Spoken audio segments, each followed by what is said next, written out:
واقع چپ قیمت برای آینده است. تو این سمته که داستانهای خاص خودش رو پیدا میکنه. ممنونم، من همین بود میتونم سوال. یه سوال بپرسم در مورد جای درست؟ جانم. اگه لطف کنی یه صفحه سفید بدی به من که نقاشی کنم ممنون میشه.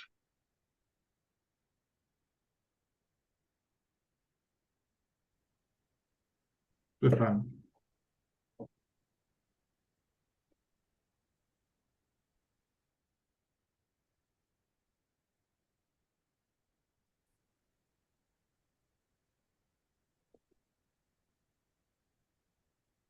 آفرین.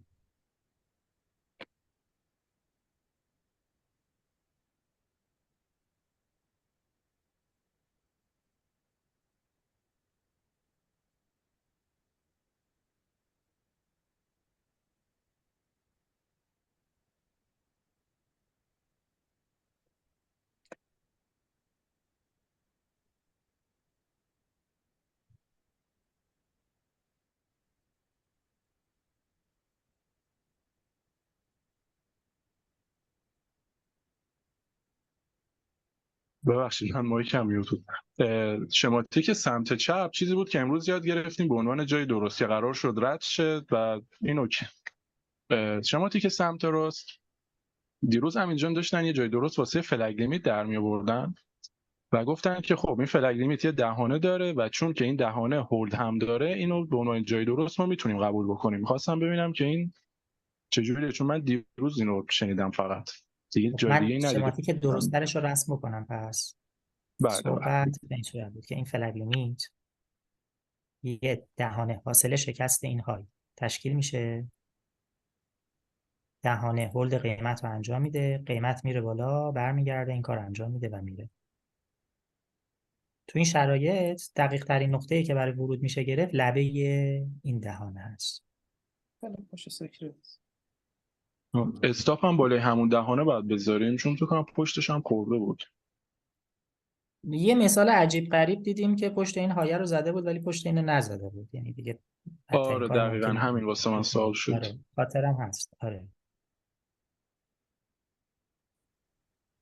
پس وقتایی که من معمولا دهانش هول اون داشته استاپه رو باشه تو اون شرایط اون استاپه رو میخورم، یعنی اونی که فکر کنم علی زیایی بود نشون داد، اونو من دیدم، منم استاپش رو میخوردم چون استاپم همین بالا نگه داشتم، بالا سر منم میمد. انتظار داشتم که این لبه خیلی صفر باشه، اون زیاد بالا اومدنش منم برام میذاره خیلی منطقی بود. پس میشه حالا توی اون تریدینگ پلن اون اینو بذاریم که وقتایی که دهانه هول داشته باشه حالا خیلی هم دهانه بزرگ نباشه استاپ رو میتونیم بذاریم پشت دهانه که مطمئن تر باشه. ببینید من به واسطه اون یه دونه استاپ بک تست 300 400 تاییمو به هم نمیریزم. آها. خب یعنی اون بک تست به من گفته که اینجا آر خوبی بهت میده و لازم نیست دو تا استاپ هم بخوری، میارزه بینی که همیشه این آر رو بگیری. یه استاپ هم توش اتفاق افتاده فدا سرم، ولی از نظر آماری برام هنوز بالا نگه داشتن این های به نسبت خراب کردن آر این شکلی میارزه، حتی اگه دو جام استاپ بزنم. پس استاپ رو بخوریم بعد دیگه تو اوردر فلو بیام داخل دیگه یه بار دیگه، یعنی توی 600 تا مثال یه دونه میبینیم اونجوری میشه. اوکی خیلی ممنون. قربونشون. همینجا جانم. افلی که گفتین از هر جایی از انگلف هم میتونیم بگیریم، اگر که مثلا ما اینجا یه انگلف داشته باشیم یه اف او بعد قیمت اومده باشه اینجا با یه هولد اینجا کرده باشه بعد بالاتر هم که هنوز سقف دیتا زده. نیومده، من دارم تصور میکنم. خب برو. آها الان داره میاد. آره یعنی مثلا یه همچین حالتی داشته باشیم اون ستا رو بخوایم پشت هم بگیریم وسطیه میشه در واقع. چجوری بگیریم اینو؟ این انگلفه، یعنی هم دهانه هول داره هم آرس این داره، افوه. درست؟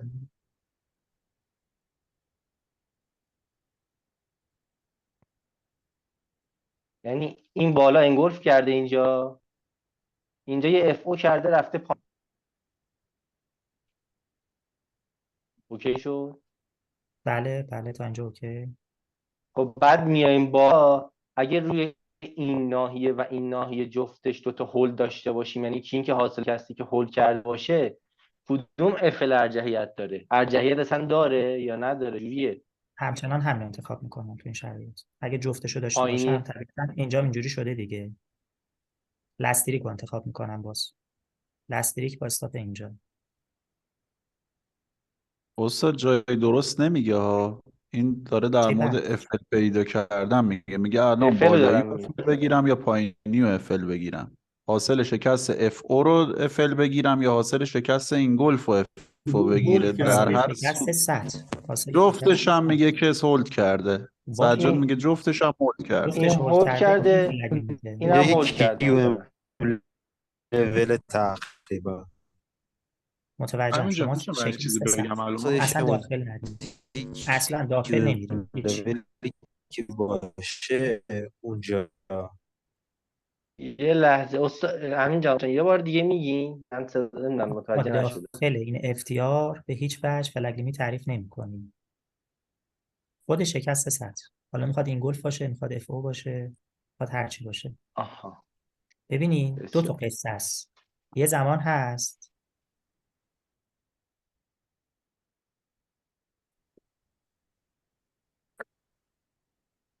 مارکت الان اینجاست.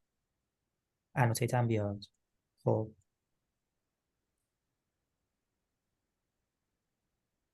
شما از من میپرسی آقا این های، این گلفه، این های هم اف اوه، قیمت داره میاد پایین، من رو کدوم ترید کنم؟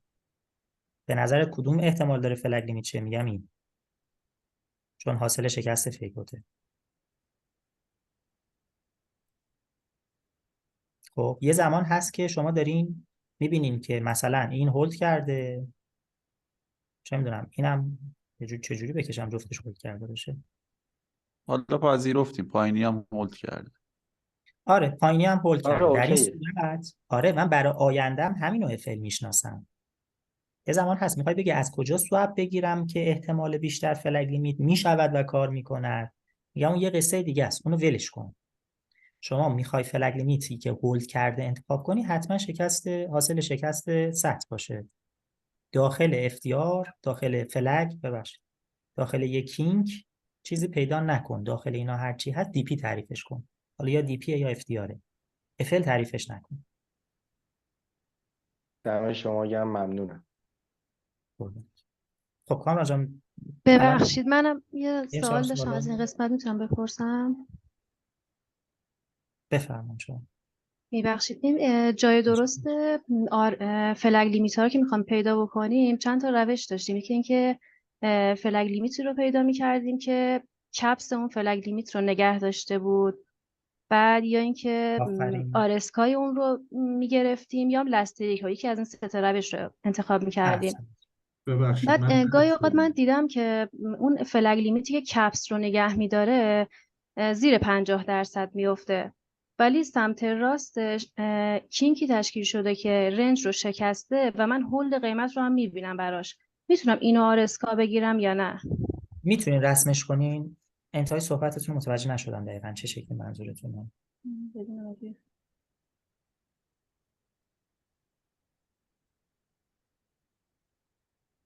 داری درم تصویر منو؟ این هنوز منظورتون انوتیت نیومده.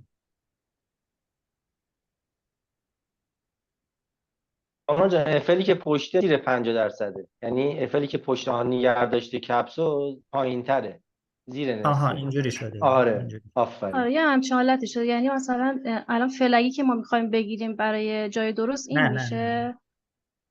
یه سوال، این هولد کرده یا آره این هولد منظور داشته، این خیلی هولدشه. نزدیک به پایینه ولی هولد داشته، آره درسته؟ این هولد داشته، هولدش این میشه. این که فلگ لیمیت اصلیمون که ببخشید بعدم کشیدم. بذار من فلگ اینجا لیمیت اصلیمون که اینه، میخوایم ازش جای درست پیدا بکنیم. بعد داخل این فلگ لیمیت که کپس رو نگه داشته این میشه.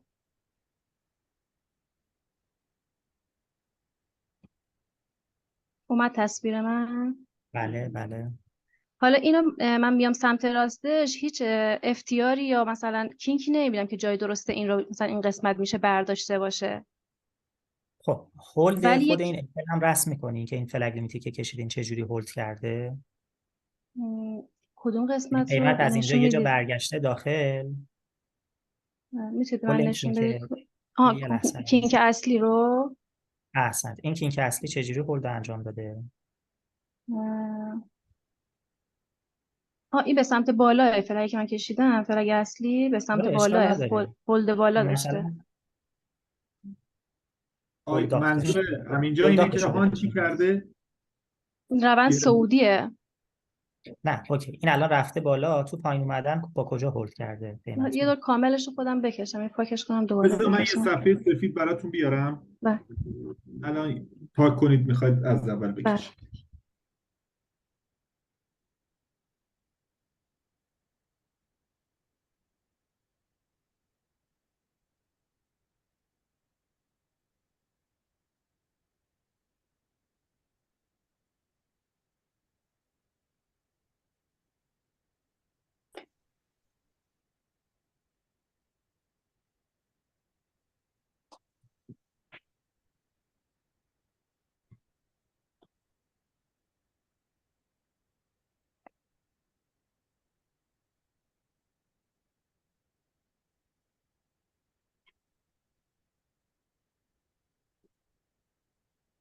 بعد کشید میشه، نمیتونم درست بکشم.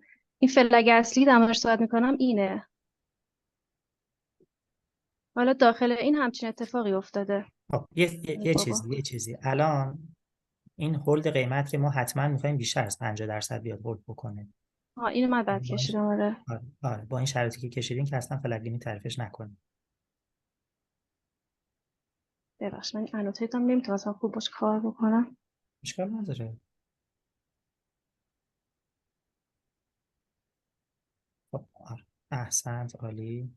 خب حالا الان شروع کنین اجزای داخل فلگ لیمیت رو رسم کردن. الان داخل این همچین اتفاقی افتاده. احسنت. میگین آرس خیلی پایینه. بله. درست. بعد وقتی میره بالا میاد پایین، احسنت. مثلا زیر این رنج رو میزنه میره بالا. بعد من یه همچین خب من هولدی رو ازش میبینم. کینکای تو بالا رفتن من میخوام برام بکشین. این ور بالا میره، میخواد خارج بشه.